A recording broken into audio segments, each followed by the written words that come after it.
is our duty to fight for our freedom. It is our duty to fight for our freedom. Welcome to the Fred Hampton Leftist Sunday Show. My name is James Fauntleroy, also known as JB Font on Twitter, and we are here with my friend Mike, also known as Policy Above All. Policy Above All, I love that name because that basically describes what we're all about. Mike, how are you doing today? I'm doing great. Very happy to be here. Thanks for having me. This should be a good discussion. I'm really looking forward to it. Yeah.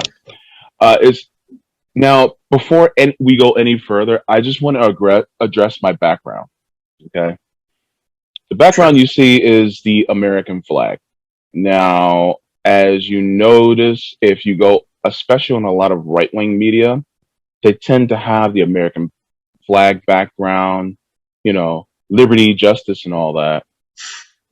And they tend to paint us on the left as being haters of America. Here's the thing. We do not hate America. In fact, we love America. And the fact that we do love America so much that I'm willing to put this as my background as a leftist because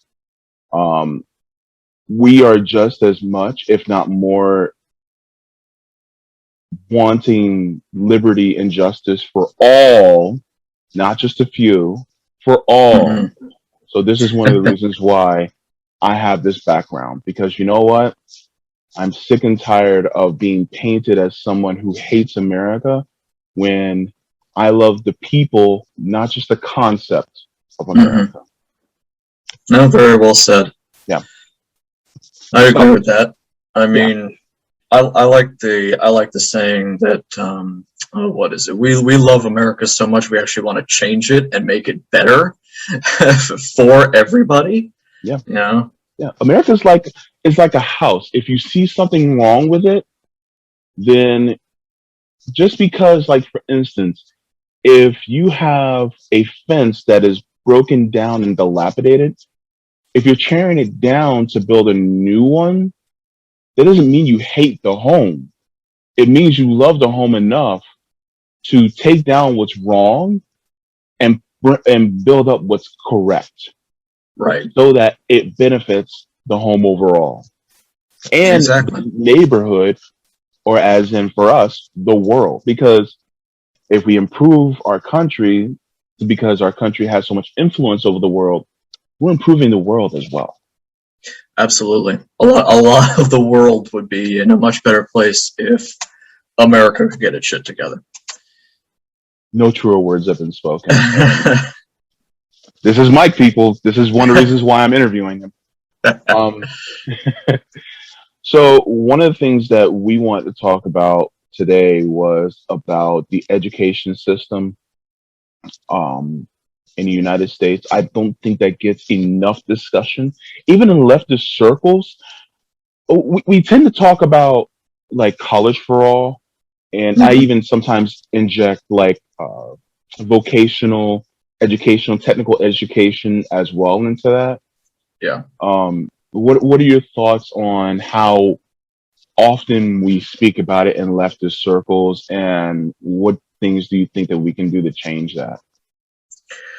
Well, with education is very interesting because, with this past election cycle, one of the hot button issues was college for all. It was practically right behind Medicare for all in a lot of platforms. And the emphasis seems to be not just in leftist circles, but across the country that college.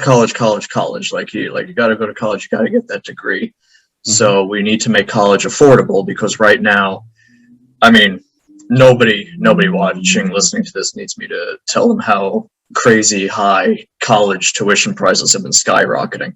Oh, I used to work for a college and in Manhattan, and tuition just kept going up and up and up every year. Mm-hmm. But the problem with that, though, is that sure, make college affordable, so more people can go and get their degree if they so choose. Mm-hmm. But my biggest issue with that is that things have fallen to the wayside that used to be like totally good options for people to go into if they didn't want to go to a traditional college or couldn't afford to go to a traditional college. Things like, I used to have like a shop class in high school, where you learn trades, like, and you mentioned vocational schools, vocational training. Mhm. That's pretty much it. But in a lot of these discussions about college for all, the vocational side of it kind of it's either tacked on as an afterthought or it's just ignored entirely.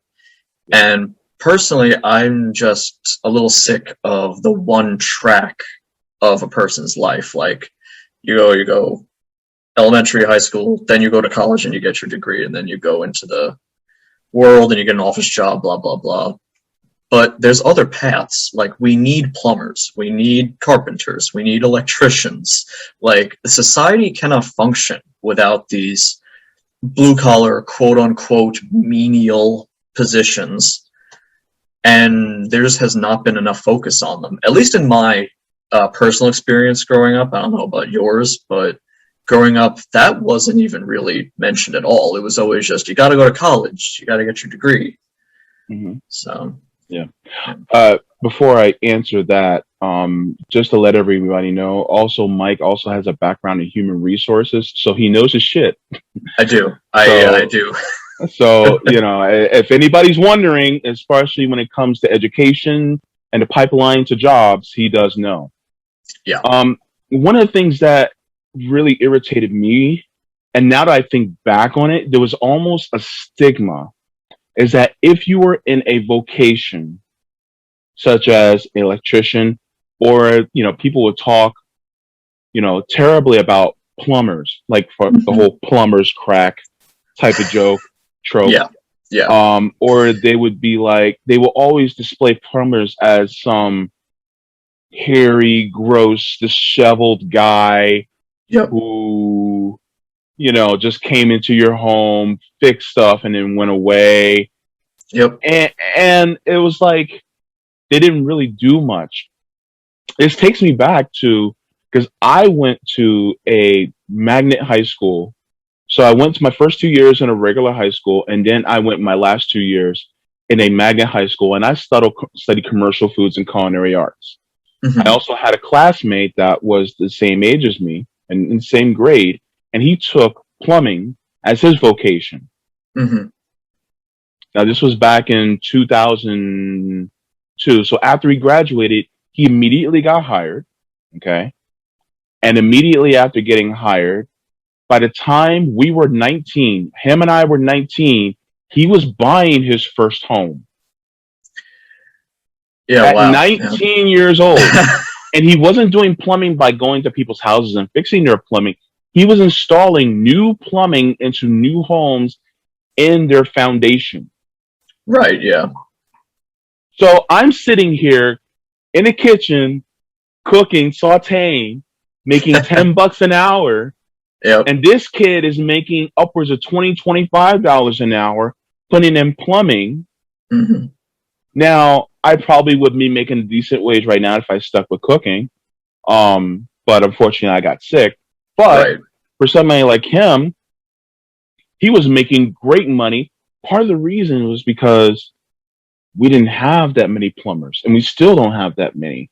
We don't have Right. masons. We don't have carpenters. We don't have these different types of vocations that are the foundation, because you cannot have a building for, your tech, or these different, buildings for business without your carpenters, your electricians, your masons, your plumbers. You wouldn't have these places to do this. Exactly. No, that's exactly right. And they're treated like garbage. I mean, you mentioned before, the plumber stereotype and everything, and then that's definitely the case, and it extends to a lot of a lot of those types of jobs. I mean, we all know about the mechanic that like only seeks to rip you off by making up like things that are wrong with your car, right? Mm-hmm. Yeah.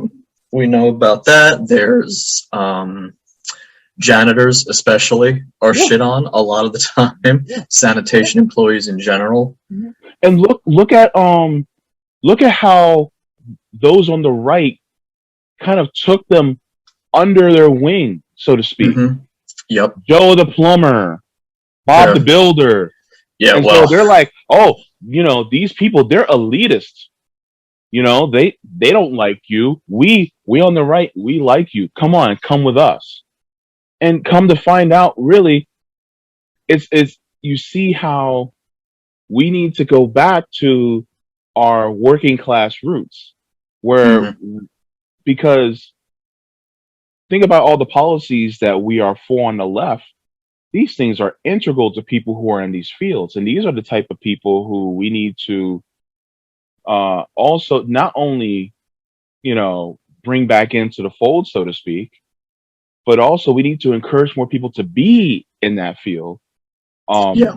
I'm trying to talk to my nephew. I mean, he likes things like architecture and things like that.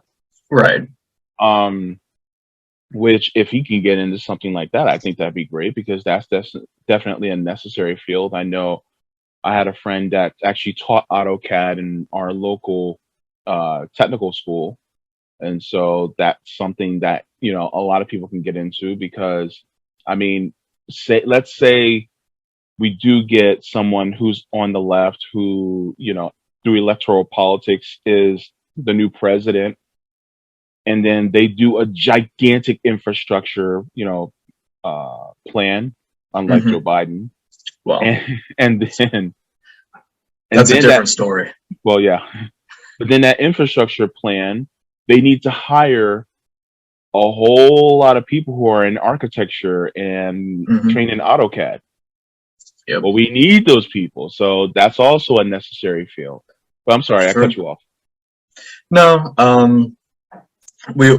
It's true that we need those people. We need architects. We need carpenters. We need plumbers. We need sanitation people, and everybody's always like, oh, at least when I was growing up, portrayed in the media, and by media at that time I mean like cartoons and shit like that. But That's still the like, media. Yeah. Hmm. yeah, but like sanitation workers and all those types of professions, they were always like, oh, don't grow up to be the. If you don't go to college, you'll end up being the garbage man. Meanwhile, sanitation employees make a lot of money, and they're always going to be needed. We're never going to have a time. Well, I don't want to say never with technological advancements, but for the foreseeable future, we are always going to need sanitation people. We're always going to need a plumber. These are stable jobs with really good incomes.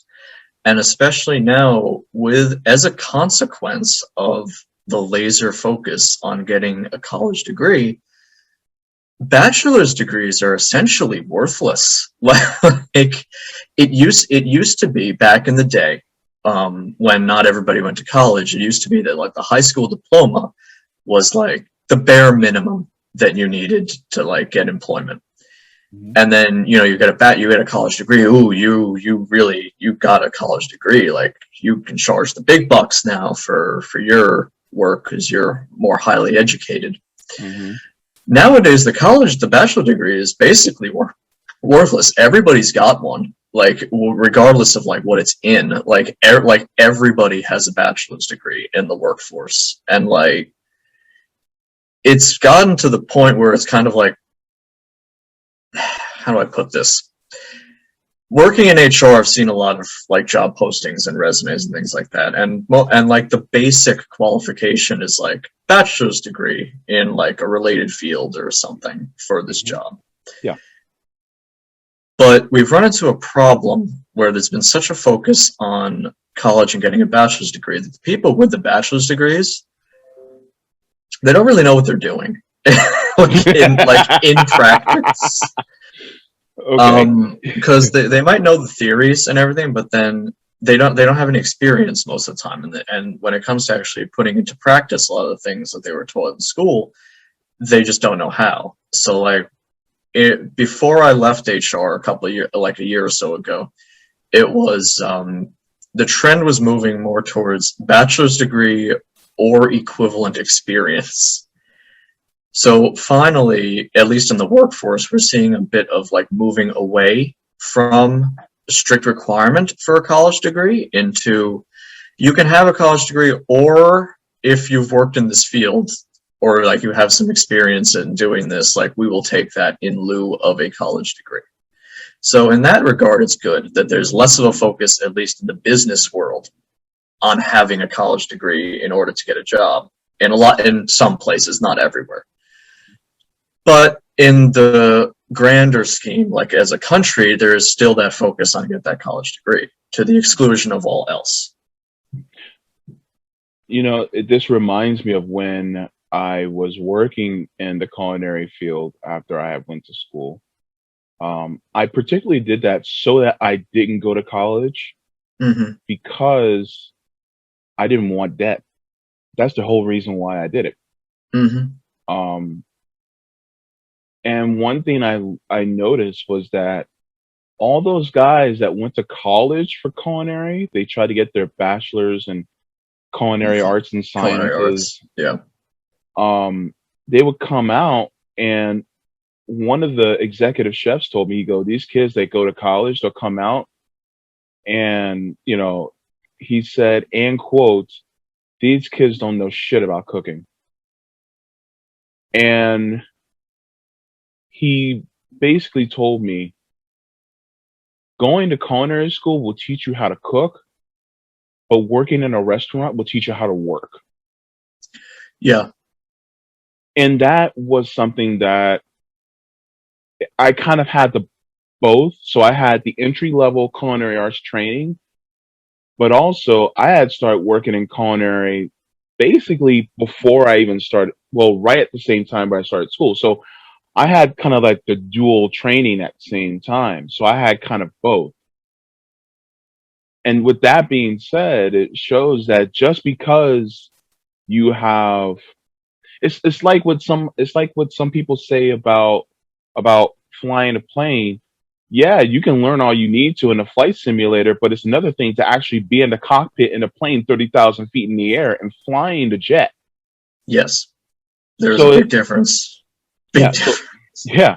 So it's one thing to be in a school in a controlled environment when you're, having to, make that carbonara, or you have to make that penne pasta, or you have to grill that steak, or you have to put that pizza in that oven. But it's another thing when you're in the restaurant and that check machine is going and you have a rail full of checks.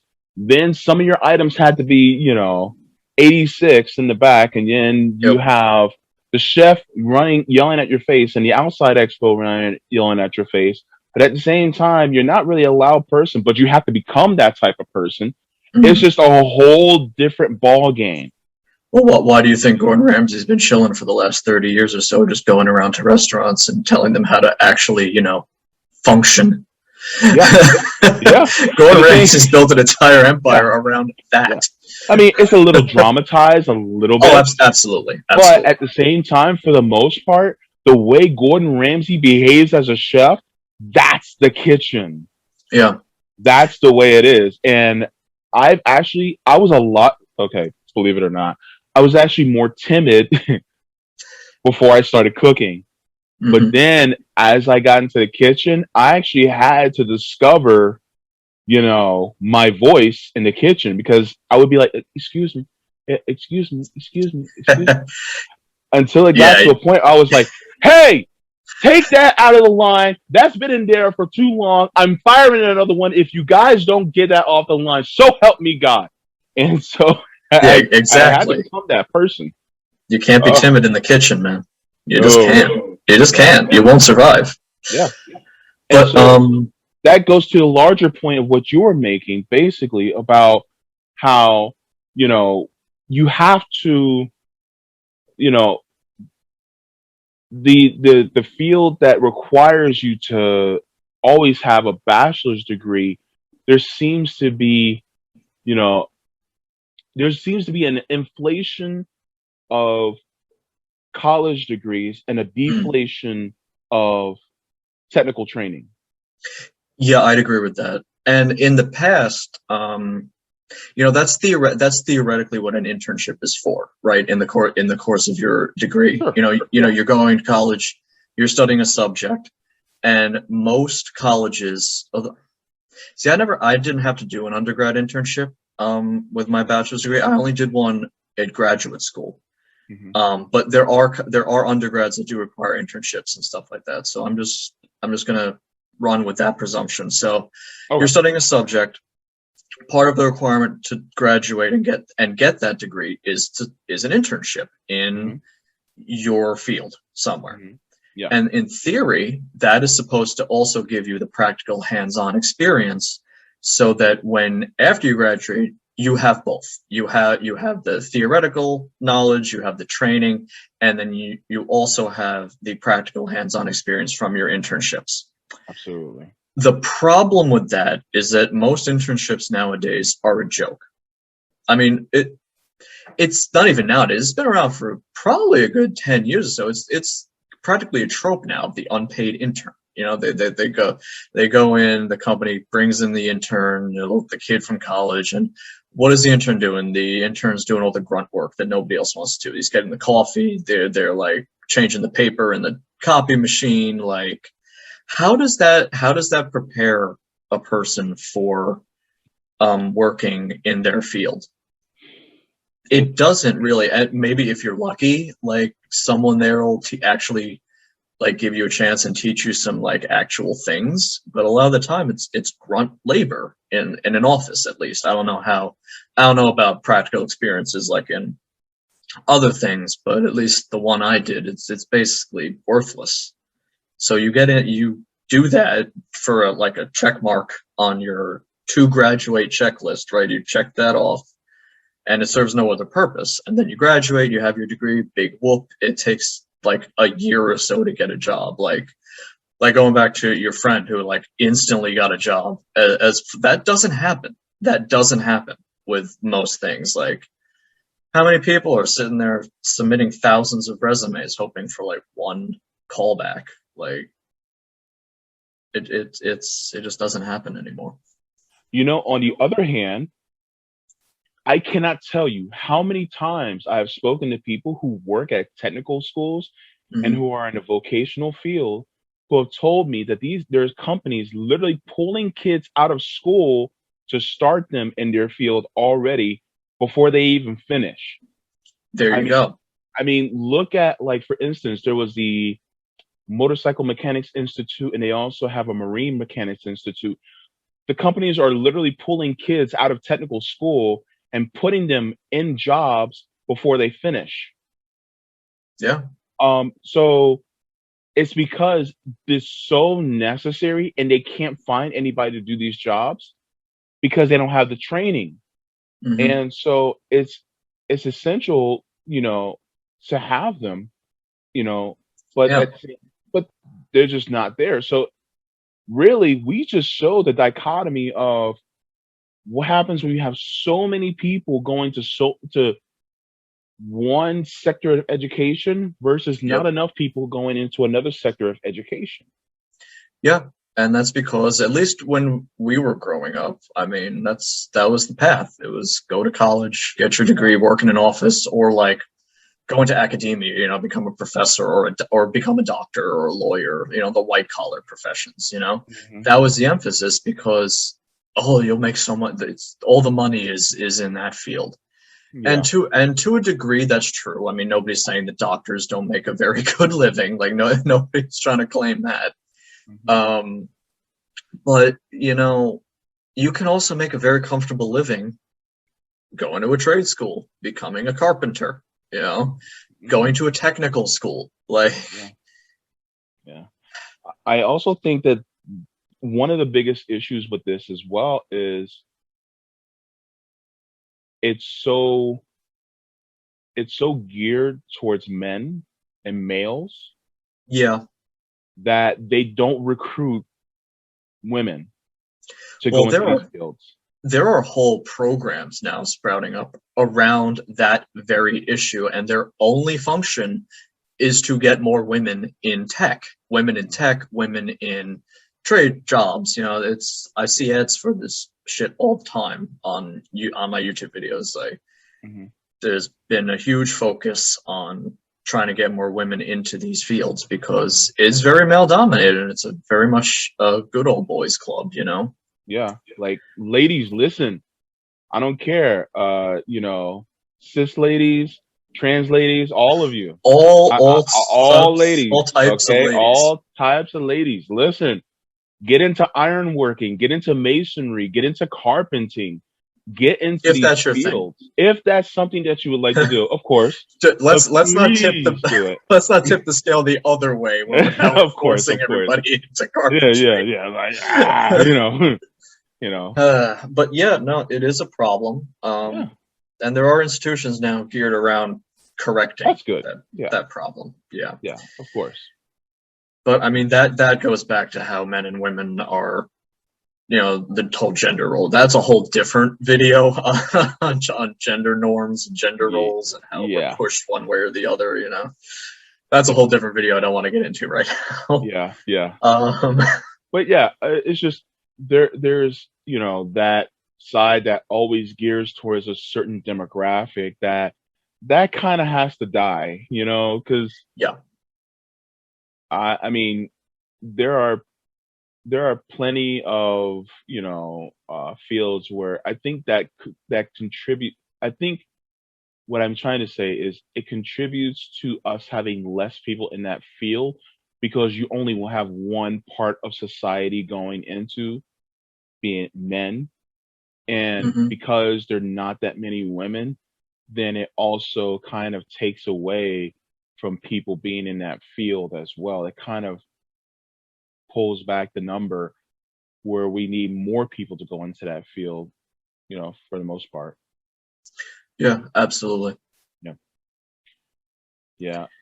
Um, so as far as um, the discrepancies in as far as education, is there anything else that was on your mind regarding uh, the breakdown of education? Because I mean, we can bash on things like standardized testing and Yeah, standardized funding to testing, schools. not a good idea. Charter schools, terrible idea. Yeah. But I actually want to go back to something you said earlier on about how the right has kind of co-opted, you know, the blue collar workers as part of Please. them by telling them that, oh, the left looks down on you, like the left thinks that you're beneath them.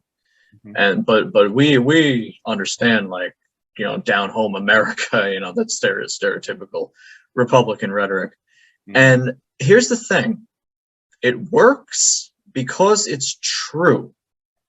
Not the left, like not the left, because the left doesn't do that, but the Democrats, The neoliberals. the neoliberals, Yeah. because it is very, very true. That's Yeah. we've all heard limousine liberal, right, as a term to Yeah. refer to the out of touch, you know, Yeah. intelligentsia riding around Manhattan in their limos, right? Hmm. But those people exist. Like neoliberals, by and large, absolutely look down on blue collar workers. That's Like true. the what we were talking about earlier, where like the plumber's that guy you let into your house to fix the thing. You know, he's better off not seen. Just let him do his thing and Hmm. get him to go away. Like that is a certain portion of the Democratic Party, the out of touch the out of touch elitist liberals. Because there are some people who define themselves as liberals who are not like that. But like I'm just saying, like the ones with money, the ones who vote Democrat because the dirty Republicans, you know, Hmm. those people. Yeah. They absolutely do look down on the blue collar workers, and that is why that co-opting by the right wing largely has worked over the years, because it's ingrained. There's a grain of truth to it. I definitely concede to that. Um, I think one of the things that we on the left need to do is just be more vocal about our support Yeah. for hmm people who are in blue collar jobs because Yeah. we are those people who are in blue collar jobs. I just Yeah. think we need to just be more vocal about it because it seems like we are saying the same things as the right are as far as being supportive of blue collar jobs. It's just the right just has a louder voice. It's almost Yeah. like they're talking over us, and we're trying to say, hey, we like you too. We're not like the elitist liberals. Yeah. You know, No, it's true. it's kind of funny that we mentioned that because I am kind of dressed like a lumberjack here. So I did notice that. Yes. yeah, yeah, it's, that wasn't intentional.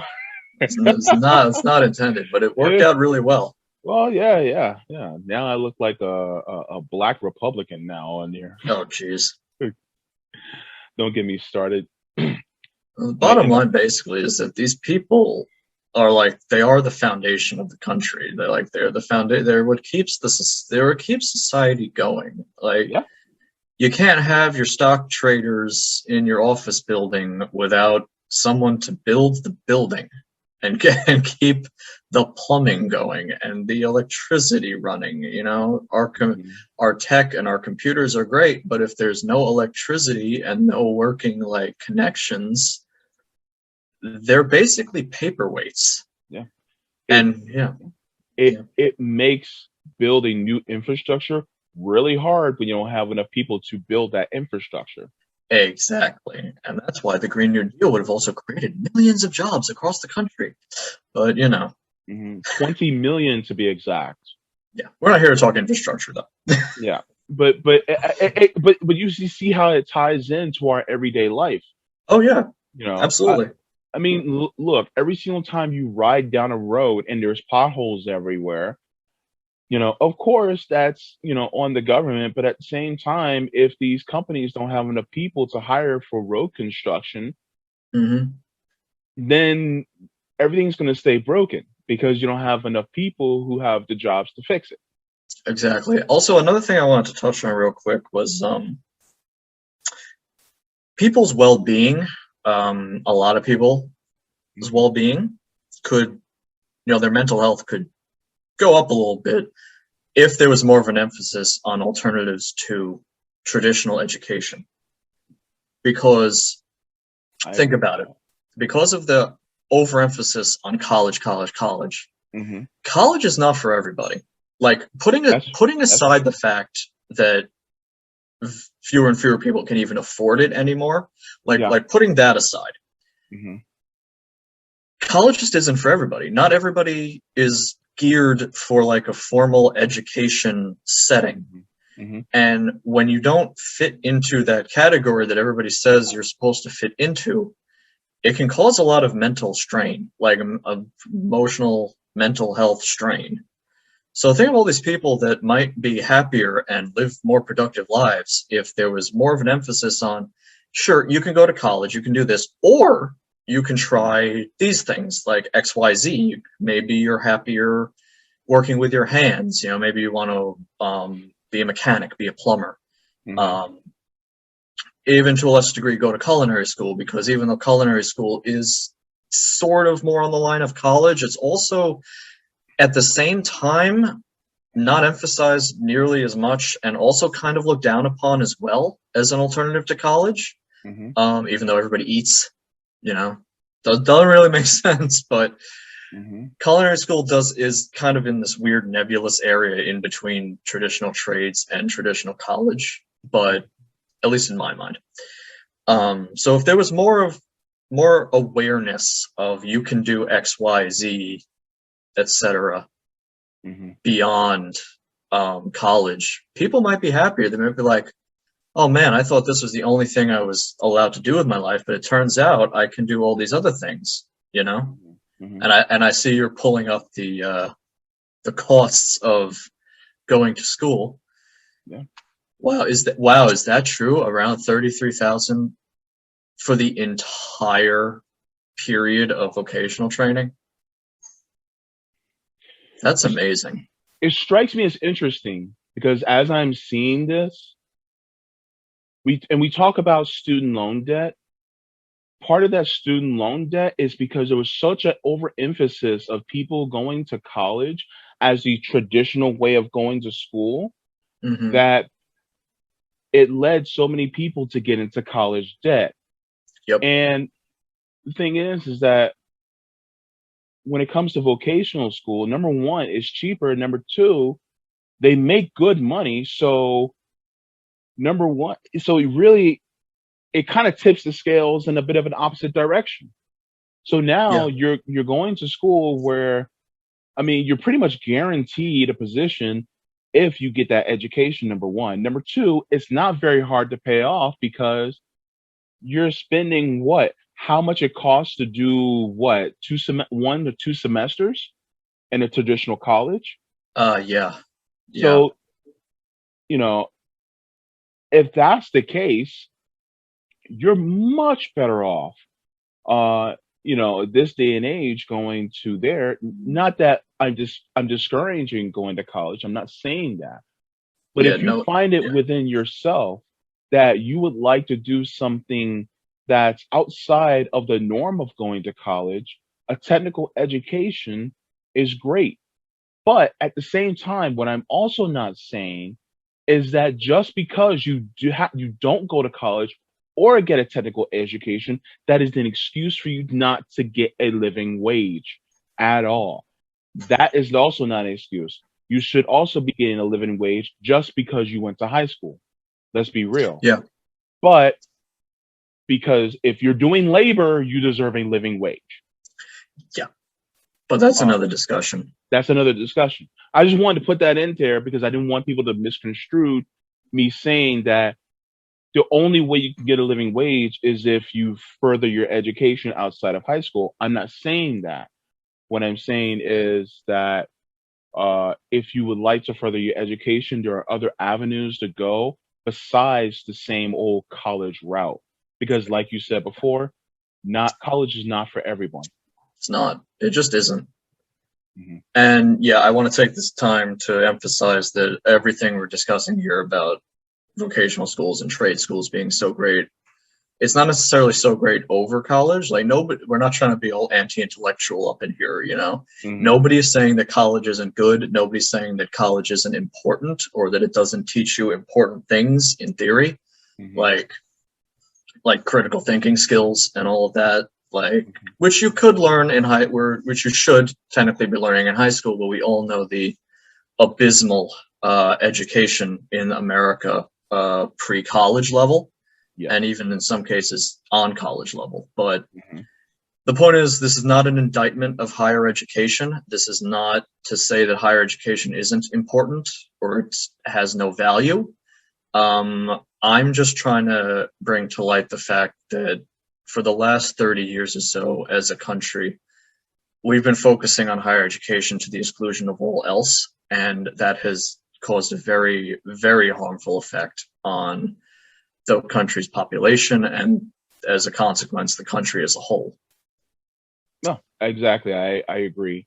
You have I hear stories about people literally quitting their field that they went to college for to get into something technical because they felt like it's not something I really wanted to do. It's just I just did it for the money. Oh yeah, no, that is a very common thing Mhm. nowadays. People go to college to get a degree because they're like, oh, this is where the money is. And then it turns out after they're in it for like a year or so, it's like, I fucking hate this. Like, like I'm gonna kill myself. Like, Yeah, and yeah. then they, and yeah, if they had just like not done that Mhm. and gone to a trade school in the first place. Yeah. I just hope that, we, especially on the left, can push more, emphasis on doing technical education as well as because we're trying to push a living wage, Yes, and that's a fight that absolutely must continue. But pushing 100%. technical education because this is going to be the foundation for green jobs in the future. Yeah, you know, we're going to need, for instance, we're going to need those iron workers and those carpenters and people like that and masons for when we have to build our windmills, glass Hmm. workers to help build us our solar panels, all these different Yep. types of industries that we need. Even people who are in the auto industry, because we're going to need all electric cars. People Yep. we're going to need in the metalworking industry for when we start building mass green transit. We need these people. We do. We do. The bottom line really is that someone has to build it, and we need to stop looking down upon the people that build things for us. Yeah, yeah.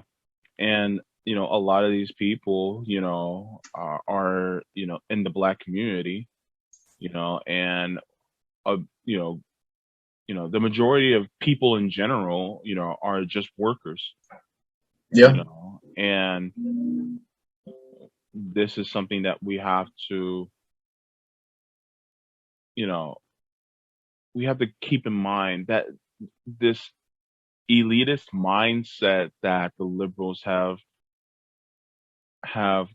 took in, this professional managerial class Hmm. type of demographic that they're always trying to appeal to, it just doesn't do anybody any good. Because let's just say the professional managerial class suddenly just disappeared. Let's say Thanos snapped his fingers and said, poof, you guys are gone. The world will still run, Oh yeah. Yep. you know. But without us workers, nothing will get done. True. Very true. Did you like the Marvel reference I put in there? Yeah. Yeah. Yeah. That was great. Yeah. Everybody loves a good Thanos snap. Nerd powers activate. But yeah, but yeah. Um, and so and again, if you're in college or you're wanting to go to college, or if you have went to college and it was a great learning experience for you, and it's something that you know that contributed to your career and education, by all means, I mean, if that's what you feel, great. Because Yeah. truth be told, we want college to be tuition free for you, so that Yep. you don't have to worry about, or we want you to have your, you know, student loan debt completely canceled, so that you don't have to worry about it anymore. Yeah. But we just want more emphasis on, we there's a balance. That's what I'm trying to say. There is a balance. There There is a needs to be a balance. balance, Hmm. because we need the scientists, but we also need the person that works in road construction to help that scientist get to where they need to go. Yeah. Absolutely well put. Yep. Yeah, yeah, That's really what this whole conversation boils down to, is just more of an appreciation for the underappreciated blue collar worker, yeah, yeah, yeah. and the need for more of a reemphasis on alternatives to traditional higher education. Hmm. Yeah, yeah. And where can they find you, um, besides out on the street walking your puppy? Yes, out on the street walking my puppy is probably the best place to find me nowadays. My Twitter handle is still policy above all, as mentioned at the beginning. Just a warning, I'm really not very active on Twitter anymore. Hmm. That might change, I don't know, but that's there. I also have a website called the Gilman House, which I'm sure James will put in somewhere, Hmm. a link to that. It's a blog. Again, I haven't updated in a while, but I probably will sometime soon. But it's where there are a bunch of articles on there though that you can peruse, all about politics and lots of fun stuff. Hmm. Yeah. um some of your articles that that you've written were some of the favorite ones that I had, like the one about indoctrination was actually one of my favorite ones, that actually goes into being indoctrinated about police. You can also, Yep. like, connect that to the American military. Yep. And the other one was about Martin Luther King Jr. That was actually a really great article that you wrote that I No, actually thank you. really do appreciate too. So please go to thegilmanhouse.com. That's actually one of my favorite websites to go to, especially when you want to look up different things about, also about different candidates, because he has and he also has different, discussions about policies as well. So check it out. Yes. Mhm. Thank you very much. I guess I have to start updating it again now. You see what I did there, right? Yeah, you're trying You to drag me see? back in. Well, because I'll put it this way: you're a talented individual, and I think that people benefit from your talent, and so I think it's something that that side of the content creation is still really needed, especially for the left, because a lot Mhm. of us are need different perspectives and different resources to go to, and so that's one of Well, the reasons thank why you. I'm glad you brought it up. Oh, thanks, man. Okay, well, this was Mike, also known as Policy Above All. I am James Fauntleroy, or known as JB Font for the FHL podcast, and we will see you in the next one.